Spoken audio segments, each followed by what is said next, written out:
Bonjour à tous, bienvenue dans ce nouveau numéro de notre émission. Je veux comprendre, aujourd'hui nous sommes avec Nazi Amiou qui est là pour nous développer un sujet très typique. Il s'agit du sujet qui s'intitule La polygamie est-elle un péché?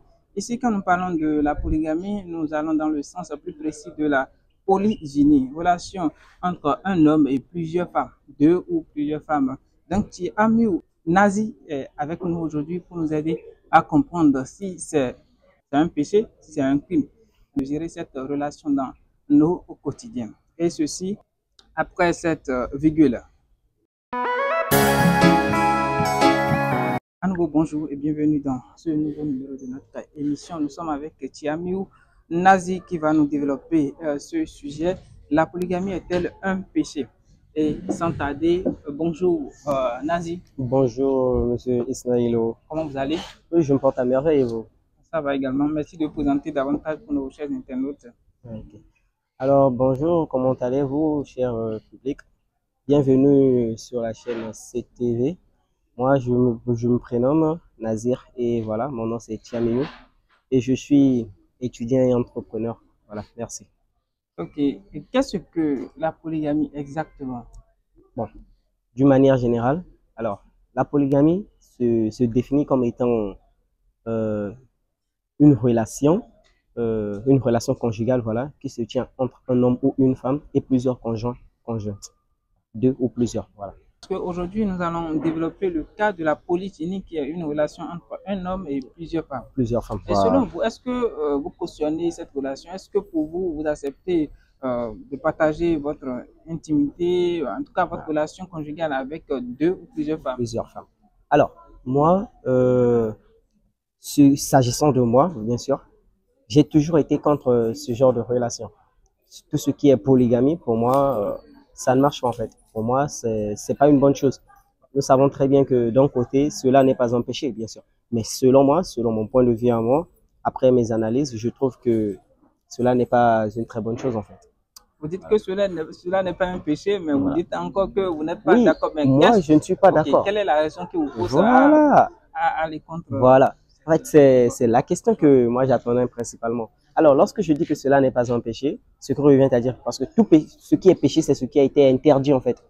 Ce qui a été interdit. Alors, lorsqu'on dit cela n'est pas un péché, ce que revient à dire que cela n'est pas interdit. Mais lorsque moi je dis que je n'aime pas, je suis contre, c'est que en fait, pour moi, déjà premièrement, lorsque nous prenons les Écritures saintes, qu'est-ce que ça nous dit? La polygamie, premièrement et avant tout, n'est pas un péché de son côté. À partir du moment où tu peux tout faire de manière égale envers toutes tes conjointes. Maintenant, nous sommes des êtres humains et nous possédons des caractères humains en fait. Et tout en possédant ces caractères, nous savons très bien qu'un être humain ne peut jamais être égal envers tous ses amis, camarades, conjoints, peu importe. Parce que pourquoi déjà, rien qu'un papa, un père de famille, qui met au monde ses propres enfants, peut déjà remarquer que non, parmi ces enfants-là, s'il a par exemple 4, 5 enfants, il peut déjà remarquer que même ses propres enfants, il n'a pas, comment dirais-je, il ne peut pas les aimer de manière égale. Ouais, il ne peut pas les aimer de manière égale. Alors, c'est la raison pour laquelle moi je dis, principalement, un homme qui a 2 femmes, 3 femmes, ne peut jamais aimer ses femmes de manière égale. Impossible. Si je comprends bien, c'est la religion qui vous fait dire, bon, que voilà, parce qu'il faut aimer ses femmes de manière égale, c'est ça qui vous a poussé à prendre ce côté-là. Oui, bien évidemment. Et non, oui, je préfère la monogamie. Et c'est parce que la religion, premièrement, parce que lorsque nous sommes un croyant, la première des choses qu'il faut faire, il faut d'abord faire passer la religion avant tout. Maintenant, mettons la logique en place. Mettons la logique en place. Scientifiquement prouvé, et voilà, la polygamie, premièrement, nous le savons très bien. Si nous prenons aujourd'hui les hommes qui meurent vite et les hommes qui durent sur Terre, les hommes qui ont une longue durée de vie, nous remarquerons que ceux qui meurent vite sont de majorité des polygames. De majorité des polygames. Par contre, ceux qui sont dans la monogamie, ils ont... des statistiques? Bah, bien évidemment. Quelle est votre source? Bah, nous avons par exemple Wikipédia. Nous avons par exemple... Wikipédia n'est pas une source... non, c'est Internet. Officielle ou bien ok, d'accord. précise. Nous avons par exemple le recensement, nous avons des listes de certains, des recensements des années précédentes. Oui. Et lorsque les années précédentes, lorsque nous essayons de calculer les taux de mortalité, oui, nous remarquons qu'il y a plus des morts que des mortes. Donc, il y a plus des garçons et hommes que des femmes. Et lorsque nous essayons de chercher, d'aller au plus profond pour savoir quels sont ces garçons, premièrement, nous remarquons qu'il y a moins d'abord de jeunes. Alors, il y a plus des hommes mariés et des hommes mariés. Parce que lorsqu'on dit recensement, il faut aller au fin fond pour pouvoir savoir ce qui ne va pas en fait. Et lorsque nous allons chez les hommes mariés, nous remarquons que parmi ces hommes mariés, bien sûr, certes, il y a des monogames, mais si par exemple, comment dirais-je, sur une courbe disons, de 100, nous remarquons qu'au moins, il y a 80 polygames. Même si ce n'est pas polygame, mais au moins nous remarquons que soit il a une femme et il a une maîtresse. Ouais, donc voilà. Ok. Bon, ok. Parce que sur cette base, si on va faire les statistiques, presque 80%. Voilà. 80% des hommes sont polygames. Voilà. Aujourd'hui, on parle de affaire Balthazar, tout le monde en parle, tout le monde veut mettre sa bouche dedans. Mais après les analyses, on a trouvé que plus de 80% des hommes ont des maîtresses. Certains hommes sont monogames au foyer, mais dans la société, dans la rue, ils ont des maîtresses, des maîtresses un peu partout. Donc déjà, si on va se baser sur cette logique, on peut déjà dire que 80% des hommes sont polygames. Voilà. De manière discrète, cachée. Est-ce que vous ne pensez pas que, bon, d'égaliser la polygamie serait mieux que de faire semblant de rester dans une relation monogamie, alors qu'on a des maîtresses, des concubines, ainsi de partout, quoi. Oui, bon, selon moi, cela serait une très bonne chose. Déjà, premièrement, les cacheteries, moi, je ne les aime pas. Alors, à partir du moment où tu sais que tu as ta maîtresse et que tu sais que c'est toi l'homme du foyer, c'est toi le patron, pourquoi vouloir faire des cacheteries? Il vaut mieux légaliser cela. Bon, moi, je suis pour, si c'est sur ce point, je suis pour la légalisation de la polygamie parce que vaut mieux le montrer à découvert que le faire tout cacher en fait. Vous voyez? Donc voilà, à partir du moment où tu montres ta polygamie, tu montres ce que tu es, c'est plus mieux. Parce que le jour qu'on saura que, ah bon, donc c'est ce que tu faisais, ça serait plus grave. Vous voyez? Un voleur qui vole depuis des années, on sait très bien que c'est un voleur. Donc le jour qu'on va l'attraper étant voleur, ça ne nous étonnera pas.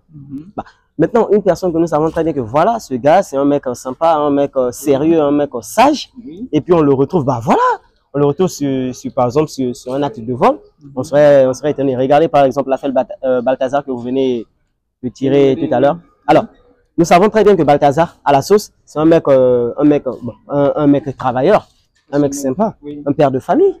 Nous le savons très bien.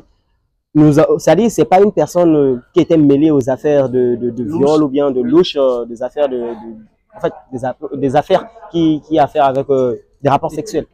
Voilà. Alors, aujourd'hui, on tombe sur ces vidéos. Quelle est la première idée que nous nous faisons? Ah bon? Donc, c'était comme ça. Alors, si c'était ce genre de personne qui le faisait, c'est-à-dire qui le faisait ouvertement, on ne devait pas être étonné. Aujourd'hui, avec comment dirais-je, des acteurs XX, lorsqu'on les croise en cours de route, on s'en fout. En Amérique, lorsqu'ils les voient, ah bah lui là, il fait des films pour adultes, on s'en fout. Bah, par contre, si c'était une personne comme Nazir, un jour se retrouvait sur la toile, ah bah voilà, je ne suis pas tellement connu, mais ce qui est sûr, j'allais faire le buzz. Ah bah voilà. Pourquoi est-ce que ces gens-là qui font des films pour adultes ne font pas du buzz? Pourquoi? Parce que c'est déjà connu par tous. Voilà, donc c'est la raison pour laquelle moi, je préfère que ceux qui font de la polygamie, ceux qui préfèrent se cacher, c'est mieux qu'ils le fassent ouvertement. Au moins là, on serait déjà tous au courant. Voilà, il n'y aura plus rien à cacher. Ok, c'est mieux. Il y a aussi cette partie où les femmes prennent la tête, les femmes capricieuses, quand elles viennent dans le foyer, elles changent de comportement, les comportements qu'elles adoptaient dans les périodes de fiançailles, tout change, elles deviennent capricieuses, elles veulent montrer qu'elles est ici, surtout quand elle a une profession. Et tout cela, ça amène des fois l'homme à sortir ou bien à avoir une autre femme. Et qu'est-ce que vous en dites par rapport à ce phénomène? Voilà. Est-ce que dans ce cas, il ne faut pas se marier avec une autre femme pour... Alors, moi, sur ce point, en fait, j'attendais aussi impatiemment cette question parce que je savais qu'en tant qu'homme, en fait, c'est pas nous en fait, mais nous avons ce côté naturel de vouloir condamner la femme. Alors que moi, je suis tout à fait contre ça. Moi, chez moi, personnellement, si dans un foyer, s'il y a un problème, en fait, s'il y a un problème dans un foyer, l'homme serait à 90% coupable. Moi, Non, il ne alors, s'agit pas d'aller contre la oui, femme. j'arrive, monsieur Ismaël. Ok. Alors, lorsque vous dites que non, la femme change des comportements, moi, je vous dirais quoi? Si, il y a au moins 82, il y a au moins 100% des femmes qui changent des comportements, moi, je vous dirais que Oui. à 80%, les hommes sont à la base de ce changement de comportement. Alors, si ta concubine ou bien, disons, ta femme change de comportement dans ta maison, c'est simple. Si tu es à la base, si c'est toi qui as causé cela, bah, tu dois faire avec ou bien tu dois essayer de la changer parce que tu l'as bien vu avant que tu Mais l'apprennes. si elle ne change pas, est-ce qu'une autre ne peut pas la remplacer? Si une autre, je n'en dis qu'on vient pas. Oui. Donc, si tu sais très bien que la remplacer, parce que là, vous avez utilisé le mot remplacer. Oui. Remplacer une personne, c'est-à-dire laisser l'ancienne et prendre la nouvelle. Je ne sais pas Ok, si je me fais comprendre. ajouter Ah, voilà! Ajouter. Voilà. Ajouter Oui. une concubine, ajouter une concubine. En fait, ce que nous oublions, la femme, c'est pas un objet. Et nous, les êtres humains, nous Oui. avons ce caractère-là, comment dirais-je, l'envie d'être souvent la préférée. Alors, c'est-à-dire, si cet homme s'aime lui-même, je préfère qu'il utilise le mot remplacer qu'ajouter. C'est-à-dire, je préfère qu'il se divorce et prenne une autre. Mais Par contre, le divorce fait mal plus que la polygamie, hein? non, j'arrive. Par contre, s'il ne s'aime pas, Oui. il n'a qu'à ajouter. Ce qui est sûr, ces jours seront comptés sur terre. Parce que la femme, Oui. Oui. Oui. elle a ce caractère que, genre, ce caractère qu'on appelle l'envie de tout, c'est-à-dire de tout contrôler. L'envie d'être la préférée. Maintenant, à partir du moment où elle constate c'est-à-dire elles se sont déjà menacées sur son propre territoire. C'est-à-dire c'était la première. Parce que si c'était la première et que tu ramènes une autre, ce qui revient à dire que la deuxième, tu l'aimes déjà plus que la première. Parce que si tu aimais la première plus que la deuxième, tu ne devais pas faire entrer une autre. Je ne sais pas si je me fais comprendre. Oui. À partir du moment où il y a une seconde, ce qui revient à dire 7 secondes, elle a un plus qu'elle t'apporte. Oui. Je ne sais pas si je me fais comprendre. Très bien. Elle a un plus. Moi aussi. Elle a un plus qu'elle t'apporte. Alors, si elle t'apporte ce plus, ce qui veut dire que la première, elle n'a pas ce plus. Donc, elle a un moins. Donc, en gros, elles se sont menacées. Et lorsque la femme se sent menacée, laissez-moi vous dire, c'est très grave. Bah, premièrement, j'aimerais vous souligner quelque chose. Je ne suis pas marié. Mais là, c'est-à-dire, je parle en connaissant les conséquences. Parce qu'on vit dans la société et on voit plusieurs choses. Oui. Vous voyez? Oui. Donc, premièrement, pour moi, Oui. si tu sens qu'avec ta première dame, ça ne fonctionne plus, ça ne marche plus, le courant ne passe plus, le plus mieux à faire, c'est quoi? C'est tout cesser. C'est tout arrêter. Oui, c'est Mais tout arrêter. aujourd'hui, il faut reconnaître qu'il y a aussi des femmes qui disent à leur mari de se marier avec une autre Voilà. femme. C'est-à-dire, Voilà. si leur liberté n'est pas touchée, Mhm. tout peut se passer. Elle Voilà. peut se marier avec une autre femme, Mhm. deux ou plusieurs autres femmes. Ok. Ça ne la gêne pas. Ok. Mais de ne pas toucher sa liberté, Voilà. ses besoins. Mhm. Voilà. Voilà. Maintenant, Maintenant, qu'est-ce que vous pensez pour ces femmes? Comme vous avez Voilà. dit tout à l'heure que les femmes aiment se prioriser en amont, elles veulent être. voilà.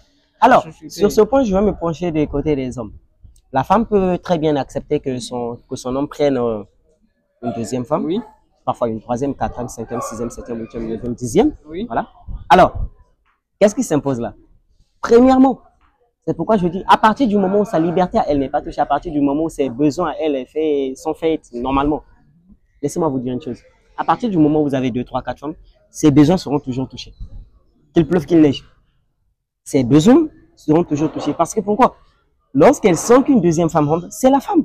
Lorsqu'elle sent qu'une deuxième femme rentre dans la maison, elle a ses, comment dirais-je, ses besoins qui n'existaient pas avant et qui vont commencer à faire surface. Comme par exemple, avant par exemple, lorsque vous étiez à deux dans la maison, tu pouvais dormir au moins avec elle dans la chambre, mais les jours que tu ne voulais pas, peut-être que tu suivais un match, tu pouvais dormir tout à fait au salon. Ça ne la dérangeait pas. Mais le jour qu'elle va remarquer qu'elles sont maintenant deux dans la maison, mon frère, si tu dors au salon, tu es foutu. Automatiquement, si c'est son jour, que tu le veuilles, que tu ne le veuilles pas, que vous vous chamaillez, que vous vous chamaillez pas, à partir du moment où tu dors au salon, tu as créé problème. Alors que tout ça, ça n'existait pas avant. Alors, il y a encore certains besoins. Par exemple, sa concubine, c'est peut-être pas toi.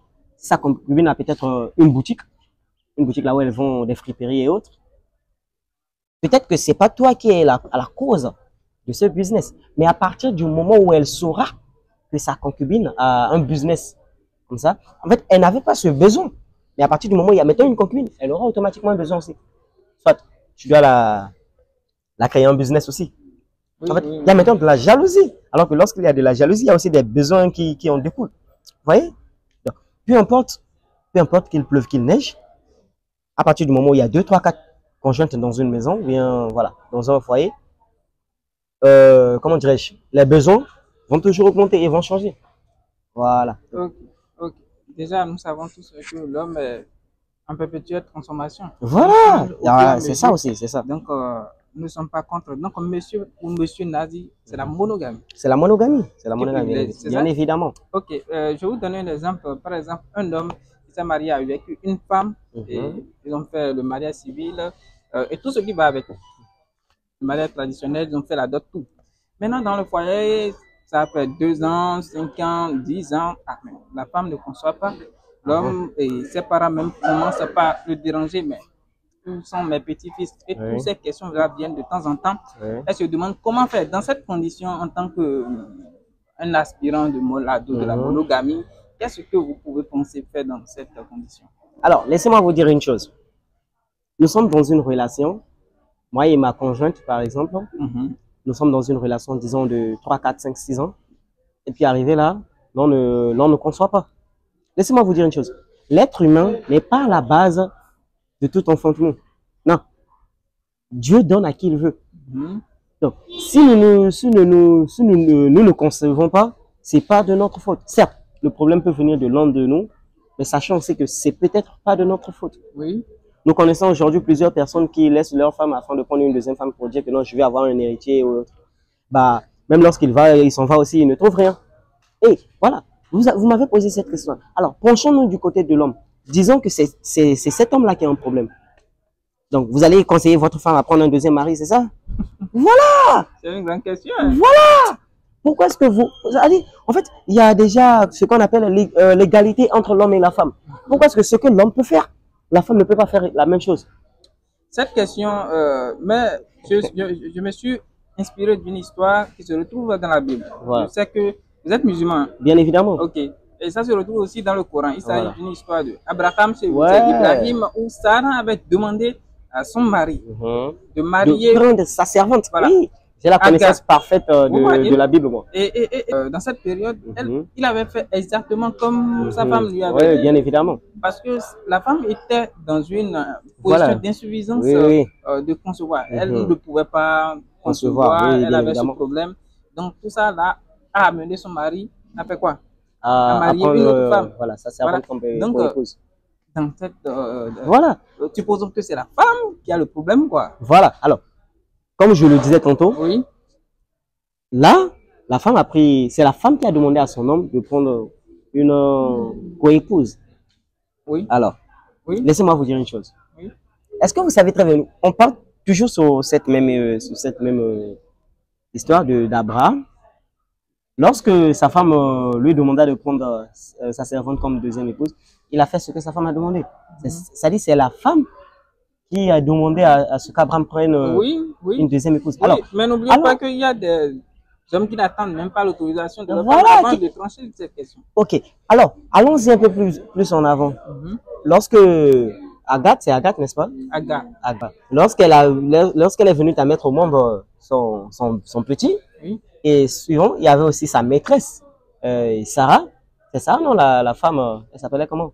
La première femme, c'est elle qui s'appelle Sarah. Sarah, voilà. Lorsque Agai, ou bien je ne sais pas, Agar a mis au monde son fiston, Sarah aussi, à la suite, a mis au monde son fiston. Parce qu'elle aussi, elle avait enfanté.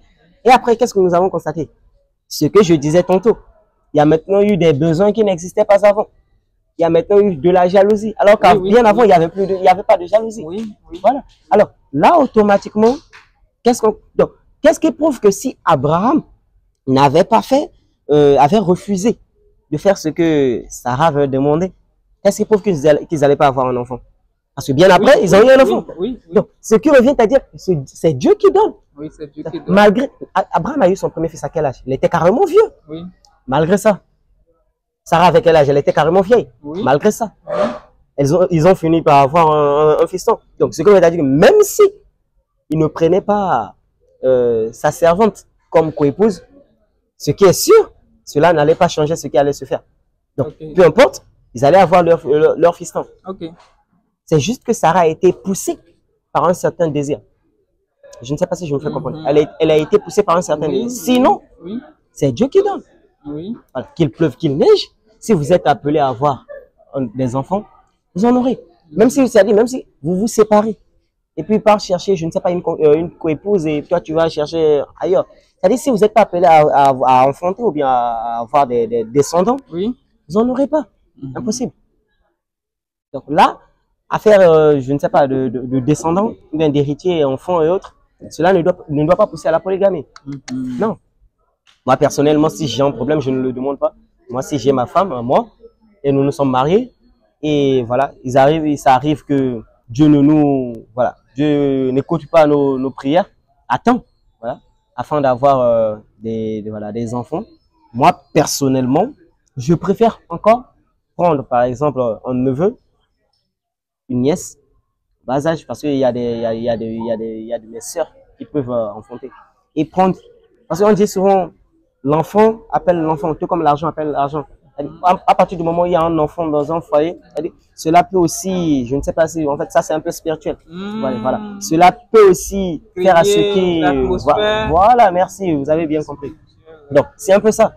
À partir du moment où il y a des gens petits ou bien une petite dans la maison, cela peut créer une atmosphère afin que, merci là-bas. Vous voyez? Donc, je préfère ça, ou bien encore opter pour l'adoption. Ça, je le dis depuis tout. Vous savez, ça, je le dis depuis mon bas âge. Je ne le ferai jamais. Prendre une coépouse afin de dire non, je veux un héritier. De toute façon, moi, mes enfants, il n'y a pas à faire d'héritier. Ils vont jamais se battre sur mon héritage. J'ai fait pour moi, ils vont faire pour eux. J'ai pas attendu de mes parents, donc aucun enfant n'attendra de moi. Je ferai de mon mieux pour eux. Voilà. Ok, merci beaucoup. Merci, monsieur Nazi. Nous avons écouté de long en âge tout ce que vous avez apporté sur notre plateau. Je pense que vous êtes très, très sage et très intelligent. Parce que sur cette question, en tant que musulman, bon, moi, je n'attendais pas exactement ce genre de réponse de votre part, mais vous avez été sage tout au long de cette émission. Merci à vous et merci d'avoir honoré à notre invitation. Nous sommes à la fin de cette émission. Rendez-vous pour nos prochaines à venir. N'oubliez pas, Souci TV, c'est la lumière de la parole, c'est la vérité. Mais avant de couper cette émission, nous allons demander à Nazi s'il a un dernier mot à laisser à nos chers internautes, aux aspirants de mariage, aux mariés aussi. Je vous dis d'abord merci de m'avoir accordé cette parole. Alors, premièrement, je tiens d'abord à attirer l'attention de certains hommes. En fait, pourquoi se précipiter au mariage? Parce qu'il y a d'abord ça, il y a la précipitation. À partir du moment où il y a un petit coup de foudre, on se dit oui, c'est la bonne. On se lance à fond. Pourquoi se précipiter? À partir du moment où tu as toute une vie devant toi, certes, on ne sait pas quand est-ce que la vie s'arrête et puis la mort prend place, mais non. Pourquoi se précipiter? Il faut prendre son temps. Tu as ta copine, tu as ta petite amie. Tu peux prendre, en fait, il faut prendre le maximum de temps afin d'étudier ce genre de, la personne qu'elle est, étudier ses besoins, étudier ses envies. Et tu pourrais voir par la suite si vous concordez ensemble. C'est-à-dire s'il y a un feeling. Par contre, c'est pas forcé de se marier. Si tu trouves qu'il n'y a pas un feeling, tu arrêtes. Mais aujourd'hui, nous avons des hommes juste parce que son second ou bien son ami, son camarade s'est marié, il veut se lancer dans le tas. Alors là, ça pose de problème. Je ne sais pas si je me fais comprendre. Donc, la première des choses, le premier conseil que moi j'aimerais donner à tous les hommes, c'est que, en fait, réfléchissez, ne soyez pas pressés, patientez, parce que ce qui est sûr, votre moment sera toujours le vôtre. Voilà. Donc, si vous êtes appelé à être un homme marié, peu importe ce qui en découlera, vous serez marié. Donc, pourquoi vouloir faire des choses à la vaika, comme le disent les Portugais? Pourquoi vouloir faire des choses à la hâte? Voilà. Donc, vaut mieux bien réfléchir, bien analyser, et ensuite, ça viendra si possible. Je ne sais pas si je me fais comprendre. Et aussi, attention à ceux qui sont déjà dans des foyers polygamiques. Genre, je tire l'attention de tous ceux qui sont déjà mariés à 2, 3, 4, 5, 6, 7 femmes. Que quoi? En fait, lorsque nous sommes dans des foyers polygamiques, cela joue souvent sur l'éducation de nos enfants. Ça joue très souvent sur l'éducation. Alors, prière de très bien éduquer leurs enfants. Prière. Parce que à partir du moment où la maman dira ça c'est mon fils, l'autre dira non ça c'est ma fille, etc. Cela va créer des discordances au sein du foyer. Alors, prière au père de vouloir savoir faire ses choix en fait. Parce que s'il laisse ses enfants se démener comme ça, cela pourrait créer des ennuis, voilà. Donc, je crois que pour moi, selon moi, le point de vue, c'est un peu ça et c'est tout, voilà. Ok, on a pris bonne note de tout ce que vous avez dit. Laissez vos points de vue dans nos différents commentaires et à la prochaine. Bye bye. Merci. Okay, she don't give me something, Roja, over. I don't even tell you, governor, like she do me karashika. Make I no feel liver. Me way be John Cena. I say, I swear you mine, die. Baby girl, now you be God design. My life, as your face, they show, now show your shoes.